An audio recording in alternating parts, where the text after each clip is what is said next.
Dear student,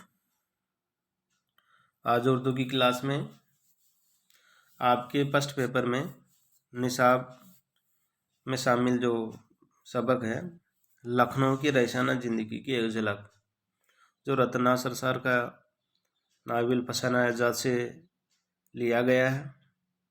उसका कुछ हिस्सा इसमें लिया गया है जिसमें लखनऊ की रईसाना ज़िंदगी की झलक के ऊपर इसमें बयान किया गया है।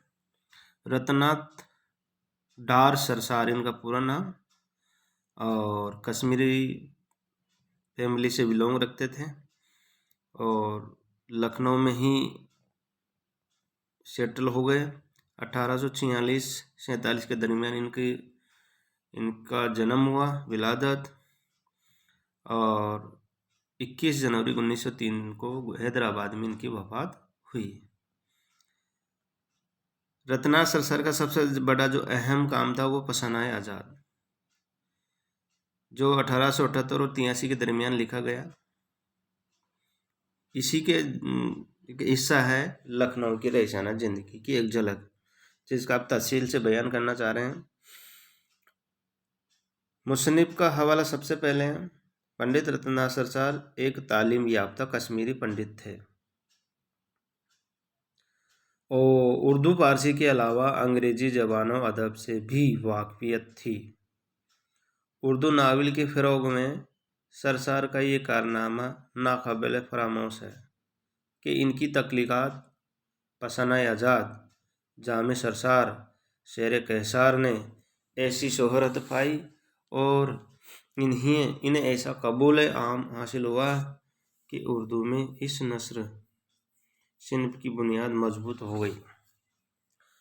सबक का हवाला, ये सबक लखनऊ की रईसाना ज़िंदगी की एक झलक रत्ना सरसार के नावल फसाना आज़ाद से माखूज है। फसाना आज़ाद उर्दू की अफसानवी अदब में एक बेनज़ीर तख्लीक़ का दर्जा रखता है। इसे जो शोहरत और मकबूलियत हासिल हुई वो उर्दू की कम किताबों को नसीब हुई। इस सबक में सरसार ने गदर से कबल ज़वाल पजीर अवध की तहजीब और रहन सहन की तस्वीर कसी की है कि इन हालात में भी नवाबान अवध किस हद तक रंग रैलियाँ और ऐशो असरत में डूबे हुए थे और आवाम के मसाइल से ज़्यादा उनको अपने शौक़ पूरे करने की फ़िक्र रहती थी। सरसार ने इन्हीं बातों का जिक्र इस सबक में किया है। सबक का खुलासा, इस सबक में सरसार ने लखनऊ की पुरानी तहजीब और मुहाशरत की अक्कासी की है। अदना और आला सोसाइटियों, अमरा और रवीसा की महफिल सराओं, गली कोचों और बाज़ारों की रंग बिरंगी ज़िंदगी का मारक्का कसी बड़े दिलकश अंदाज में इन्होंने किया है। जैसे नाम से ही मालूम चल रहा है, लखनऊ की रईसाना ज़िंदगी की एक झलक, एक हिस्सा। इस सबक में लखनऊ के एक रईसजादा की ज़िंदगी की एक झलक पेश की गई है। एक नवाब साहब जिनका बचपन बड़े ही लाड प्यार में बीता। इनका काम ही ऐशो अशरत से ज़िंदगी गुजारना था। चारों तरफ से इन्हें खुशामदी लोग घेरे रहते थे। इनका ज़्यादातर वक्त लहू लुहाब में गुजरता था। अजीब गरीब और नामाकूल आदमियों की सोहबत नवाब साहब को मैसर थी। इनमें एक अफीमची भी थे। इनसे लोग बेहुदा किस्म का मजाक भी करते थे और बेवकूफ़ी वाले सवालात किया करते थे। इस किरदार का नाम खूजी है और ये जराफत का मरकज़ है। एक दिन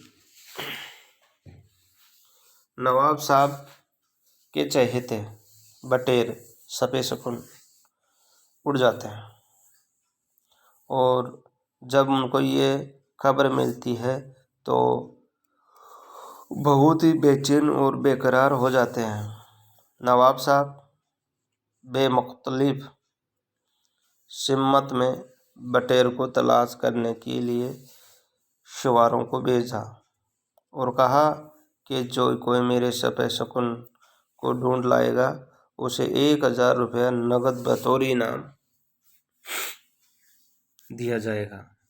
चूँकि दरबार में चापलूस लोगों की कमी नहीं है, इसलिए माहौल देखते ही वो सपे सुकून की तारीफें करना शुरू कर देते हैं। एक ने कहा, हुजूर वो तो अरबी समझ लेता है। दूसरे ने कहा कि उसे नमाज पढ़ते देखा है, यहाँ तक कि उनका नाम सपे सुकून अली शाह रख दिया जाता है। नवाब साहब बटेर की ये खूबियाँ सुनकर खुश हो जाते हैं, लेकिन इनके चले जाने का गम नवाब साहब को बराबर रहता है और वो इस रंज में जारो कतार रोने लगते हैं। खुजी ने कहा कि वो सुबह उठकर इबादत में लग जाता था। खुजी को शाबाशी देते हुए कहते हैं कि तुम नमक हलाल हो, तुम सांडने पर सवार होकर बटेर की तलाश में निकल जाओ। आखिर नए आने वाले मुसाहिब आज़ाद ने कहा कि हुजूर इस बटेर को मैं तलाश करके लाऊंगा। जब आज़ाद ने बटेर को ढूंढ लाने का बीड़ा उठाया तो मुसाहिबों में इसके खिलाफ बयानबाजी करके नवाब साहब को बरगलाना चाहा कि साहब उनको अभी चंद दिन ही हुए हैं, इतनी जल्दी एतबार करना मुनासिब नहीं है। लेकिन नवाब साहब पर इसका कोई असर नहीं होता। शेर व शायरी के साथ साथ अदब पर बहस व मुबाहसे शुरू हो जाते हैं। एक दूसरे के ऐब तलाश किए जाते हैं और खूजी की शामत आती है। खूजी अपने दामन को बेऐब दिखाने के लिए चापलूसी भरे अंदाज में कहते हैं कि ऐसी गलती इसलिए हो रही है कि शबे सुकून के चले जाने का मुझे इतना अफसोस है कि मेरे होश व हवास भी ठिकाने नहीं है। शबे सुकून का नाम आते ही नवाब साहब का दिल बहुत खुश हो जाता है और इनाम के तौर पर खूजी को अपना अब्बासी रुमाल देते हैं। ये तमाम हालात व वाक़यात इस बात की तरफ इशारा करते हैं कि लखनऊ की अदबी और समाजी तहजीब का चिराग बुझने के लिए टिमटिमा रहा है और ऐसे हालात में भी न सिर्फ नौजवान नवाबान आबाद बल्कि अवाम भी ऐशो इशरत और रंगरेलियाँ मनाने में लगी हुई है।